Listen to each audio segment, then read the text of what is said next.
हाँ जी, तो अपन ने मेंडल के एक्सपेरिमेंट पढ़े, मोनोहाइब्रिड एंड डायहाइब्रिड क्रॉस की बात करी। अब इसके बेस पे मेंडल ने 4 पोस्टुलेट दिए। तो अब ये जो 4 पोस्टुलेट्स हैं इनको अपन डिस्कस करें। 4 पोस्टुलेट कौन कौन से हैं? तो सबसे पहला जो पोस्टुलेट है उसके अंदर मेंडल ने कहा कि जो फैक्टर्स होते हैं ये फैक्टर्स पेयर में होते हैं और ये कैरेक्टर्स को कंट्रोल करते हैं। तो इस तरह से फैक्टर्स पेयर में होते हैं। सेकंड में उन्होंने कहा कि जब भी डिसिमिलर होंगे तो एक ही अपीयर होगा और जो अपीयर होगा वो डोमिनेंट है। थर्ड वाला जो है उसके अंदर कहा कि पेयर ऑफ फैक्टर क्या होते हैं, ये गैमेट फॉर्मेशन के टाइम इस तरह से सेग्रीगेट हो जाते हैं। तो इस तरह से इसके बाद फोर्थ जो पोस्टुलेट दी उन्होंने, फोर्थ पोस्टुलेट में कहा कि जब पेयर ऑफ फैक्टर्स होते हैं इनके अंदर क्या होगा, गैमेट बनते टाइम इस तरह से इनका पेयर ऑफ इनका सेग्रीगेशन एक दूसरे से क्या होता है, इंडिपेंडेंट होता है। और इंडिपेंडेंट होने की वजह से ये वाला इसके साथ भी कंबाइंड हो सकता है, इसके साथ भी हो सकता है। इस तरह से ये वाला भी क्या होगा, इस सेकंड पेयर के इस फैक्टर के साथ भी कंबाइंड हो सकता है। इस तरह से हर तरह का कॉम्बिनेशन बन सकता है।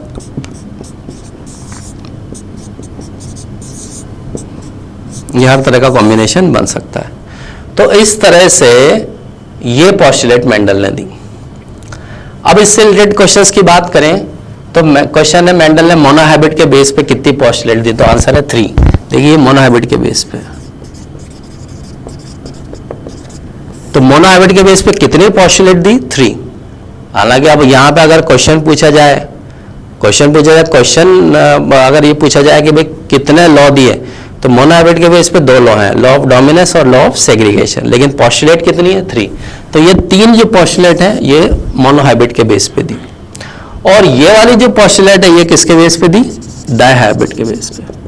तो क्वेश्चन है मेंडल ने डायहाइब्रिड के बेस पे कितनी पोस्टुलेट दी, तो आंसर है 1। और ये लॉ ऑफ इंडिपेंडेंट असॉर्टमेंट, ठीक है।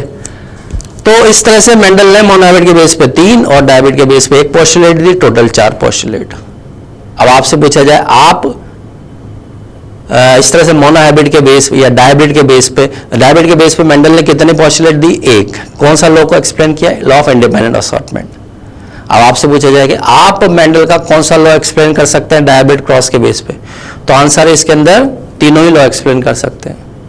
तो तीनों ही लॉ एक्सप्लेन कर सकते हैं, डायहाइब्रिड में होगा तो तीनों ही लॉ ना, डोमिनेंस भी है, सेग्रीगेशन भी है, असॉर्टमेंट भी है, तो एक्सप्लेन तो तीनों ही लॉ कर सकते हैं। तो डायहाइब्रिड के बेस पे आप तीनों लॉ एक्सप्लेन कर सकते हैं। लेकिन अगर क्वेश्चन पूछा जाए मेंडल ने कौन सा लॉ एक्सप्लेन किया था, लॉ ऑफ इंडिपेंडेंट असॉर्टमेंट। हालांकि चारों बातें थी लेकिन बाकी बातें तो उन्होंने मोनोहाइब्रिड के बेस पे कह दी थी। तो इस तरह से उन्होंने इसके अंदर बेसिकली ये जो है law of independent assortment he explain करा, यानी कि 4th पोस्टुलेट ही दी किसके बेस पर, डायहाइब्रिड के बेस पर। तो इस तरह से क्वेश्चन इसमें पूछे जाते हैं। इसके बाद में एक और कंफ्यूजन इसमें देखने को मिलता है, वो है कि लॉ ऑफ सेग्रीगेशन और लॉ ऑफ इंडिपेंडेंट असॉर्टमेंट में बेसिक डिफरेंस क्या है। तो देखिए आप डिफरेंस देखिए दोनों में। ये सेग्रीगेशन 1 पेयर की बात करता है, इंडिपेंडेंट असॉर्टमेंट 2 पेयर की बात करता है। सेग्रीगेशन में सिर्फ यह है कि गैमेट बनते टाइम जो पेयर के फैक्टर सेग्रीगेट हो जाते हैं, केवल ये बात है। और इसके अलावा इंडिपेंडेंट असॉर्टमेंट में यह है कि भाई एक पेयर का सेग्रीगेशन दूसरे पेयर से क्या होता है, इंडिपेंडेंट होता है। इसलिए इनके पेयर के बीच में जो फैक्टर्स के बीच में जो कॉम्बिनेशन बनते हैं वो इंडिपेंडेंट। तो इसके अंदर क्या हो रहा है, 2 पेयर के फैक्टर्स के कॉम्बिनेशन की बात है, यानी कि असॉर्टमेंट की बात हो रही है। Assortment means combination. तो इस तरह से लॉ ऑफ इंडिपेंडेंट असॉर्टमेंट में 2 पेयर के जो कॉम्बिनेशंस होते हैं वो कॉम्बिनेशन कैसे बनते हैं, इंडिपेंडेंट बनते हैं। तो इस तरह से, यानी कि यहाँ पे अगर पैंट शर्ट्स के थ्रू अपन इसको समझें तो यहाँ पे पैंट शर्ट अलग हो जाते हैं पहनते टाइम, ये वाली बात है। और यहाँ पर यह है कि भाई 2 पेयर हैं अगर पैंट शर्ट के, तो उनके बीच में कॉम्बिनेशन आप कैसे बना रहे हैं, इंडिपेंडेंटली बना रहे हैं, इसलिए 4 पेयर बन रहे हैं उनके अंदर। तो इस तरह से दोनों लॉ में बेसिक डिफरेंस है, ये सेग्रीगेशन की बात करता है और ये फैक्टर्स के इंडिपेंडेंट कॉम्बिनेशंस की बात करता है। तो इस तरह से ये जो है दोनों जो है मोनोहाइब्रिड डायहाइब्रिड क्रॉस के बेस पे कंक्लूजन्स, लॉ, पोस्टुलेट, उनकी अपन ने बात करी। इसके बाद में अब अपन मेंडल के मोनोहाइब्रिड और डायहाइब्रिड क्रॉस को एक चेकर बोर्ड एक्सप्लेनेशन अपन डिस्कस करेंगे। यानी कि मोनोहाइब्रिड और डायहाइब्रिड जो क्रॉस है उसको चेकर बोर्ड से अपन एक्सप्लेन करेंगे। तो यहाँ पे अपन बात कर रहे हैं मेंडल मोनोहाइब्रिड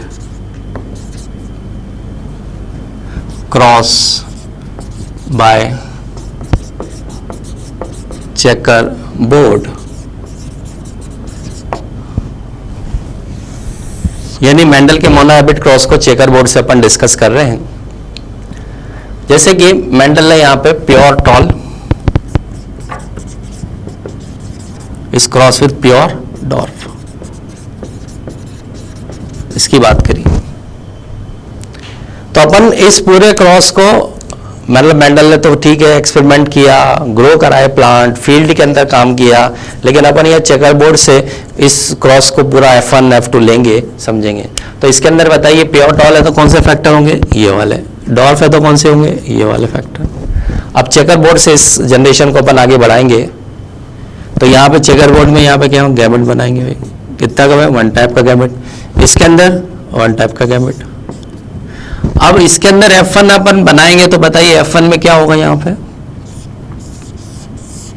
इस तरह से एक पेरेंट के गैमेट यहाँ लिखा है, एक मिनट, तो ये कॉम्बिनेशन आया, तो बताइए इस तरह से क्या हुआ, टॉल हुआ। तो F1 में सारे टॉल आ रहे हैं और मेंडल को भी टॉल मिले थे, तो चेकर बोर्ड से भी अपन ने करके देखा मेंडल का एक्सपेरिमेंट, तो वो भी क्या F1 में सारे टॉल आ रहे हैं, वही रिजल्ट आ रहे हैं। अब इसके बाद अपन F1 क्रॉस F1 करें, यानी जो मेंडल ने सेल्फिंग कराई थी, अब अपन चेकर बोर्ड से सेल्फिंग कराते हैं, रिजल्ट लेते हैं, ठीक है। तो इस तरह से ये F1 क्रॉस F1 करा रहे हैं, इसके अंदर भी 2 गैमेट, इसके अंदर भी 2 गैमेट। अब इसको यहां पर F2 जनरेशन जो है इसको लेते हैं चेकर बोर्ड से,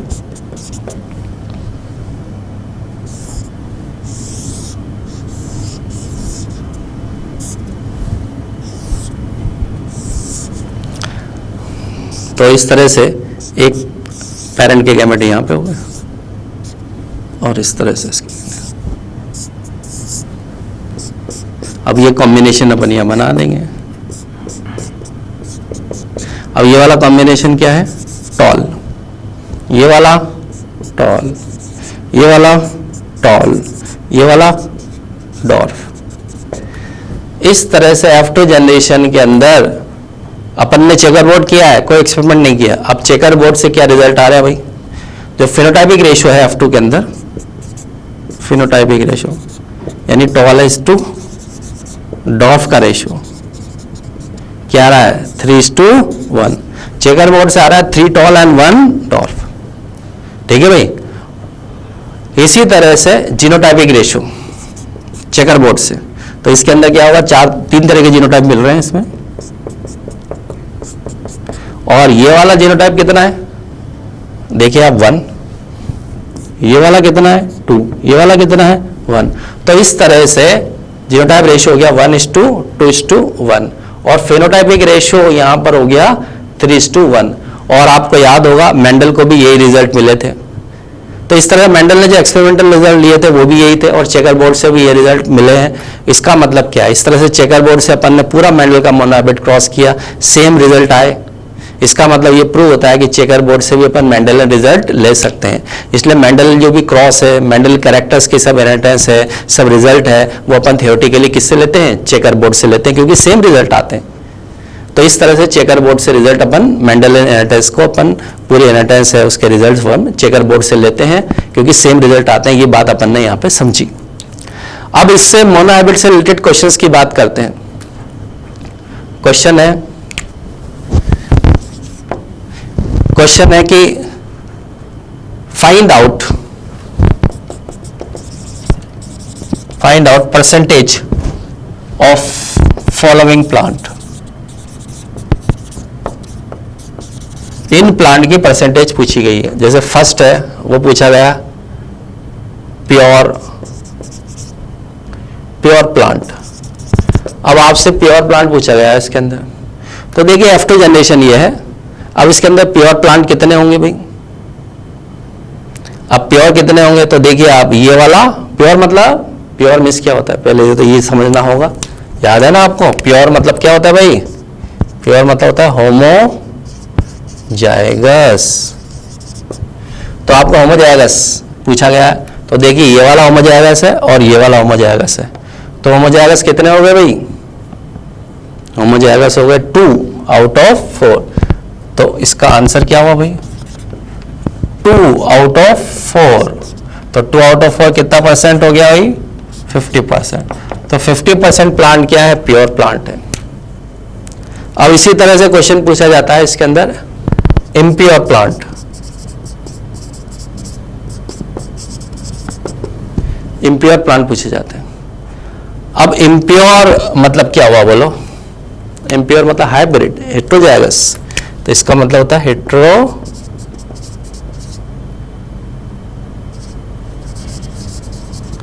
अब हेट्रोजाइगस कितने हैं इसका आंसर बताइए। अब देखिए हेट्रोजाइगस कौन कौन से? ये वाला और ये वाला, 2। तो हेट्रोजाइगस कितने में भाई? 2 out of 4। 2 out of 4 into 100, तो ये कितना हो गया? 50%। तो इस तरह से आंसर इसका कितना हो गया? 50%। इसी तरह से थर्ड है कि डोमिनेंट प्लांट। डोमिनेंट प्लांट, अब डोमिनेंट प्लांट अपने पूछा है, डोमिनेंट कौन से भाई? Tall is dominant. Tall character dominant है, याद है ना आपको? डोमिनेंट ऐसे पढ़ा था। तो टॉल यानी डोमिनेंट प्लांट कितना है यहाँ पे? 3 आउट ऑफ 4। तो इसके अंदर आंसर में 3 आउट ऑफ 4 कितना परसेंट हो गया भाई? 75%। तो यहाँ पर आंसर हो गया 75%। इसी तरह से पूछा जाए रेसेसिव प्लांट। तो रेसेसिव प्लांट देखिए आप, कौन सा रेसेसिव कैरेक्टर? वो है डॉर्फ। तो डॉर्फ कितने हुए? 1 आउट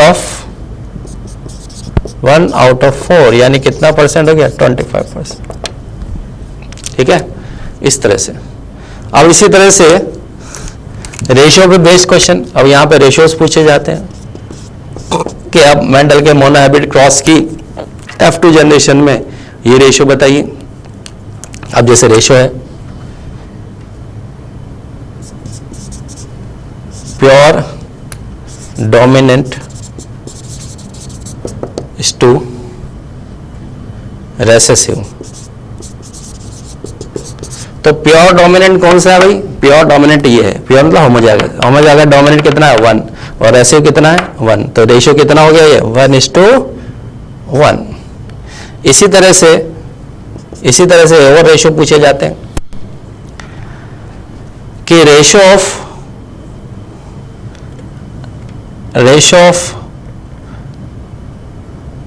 हाइब्रिड प्लांट, या इसी तरह से ratio of pure is to hybrid plant, यानी प्योर और हाइब्रिड प्लांट का रेशियो पूछा जाए। अब प्योर और हाइब्रिड प्लांट का जो रेशियो अगर पूछा जाए तो बताइए प्योर प्लांट कितने हुए? ये। और हाइब्रिड मतलब हेट्रोजाइगस, ये कितने हुए? 2। तो 2:2 यानी 2:2 यानी 1:1 ये रेशियो हो गया। ठीक है, तो इस तरह से इसमें ये पूछे जाते हैं। अब इसी तरह से यहाँ पर है कि heterozygous is to recessive plant, इनका रेशो। तो हेटेरोजाइगस कौन कौन से भाई? ये वाले, और रेसेसिव ये, तो इनका रेशो क्या होगा? 2:1। तो इस तरह से रेशियो से रिलेटेड क्वेश्चन इसमें पूछे जाते हैं। ठीक है, इसी तरह से परसेंटेज ऑफ प्लांट के अंदर एक और चीज है, इसके अंदर पूछा जाता है कि भाई इसमें बताइए मोनोहाइब्रिड प्लांट।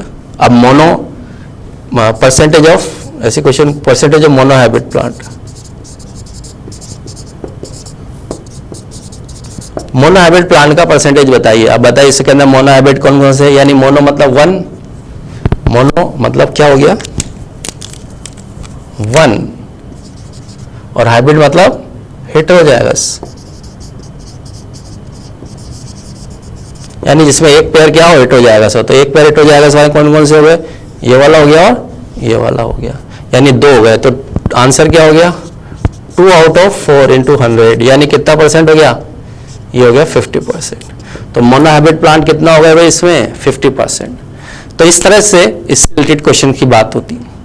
तो इस तरह से क्वेश्चन पूछे जाते हैं मोनोहाइब्रिड क्रॉस में, मेंडल के मोनोहाइब्रिड क्रॉस के अंदर।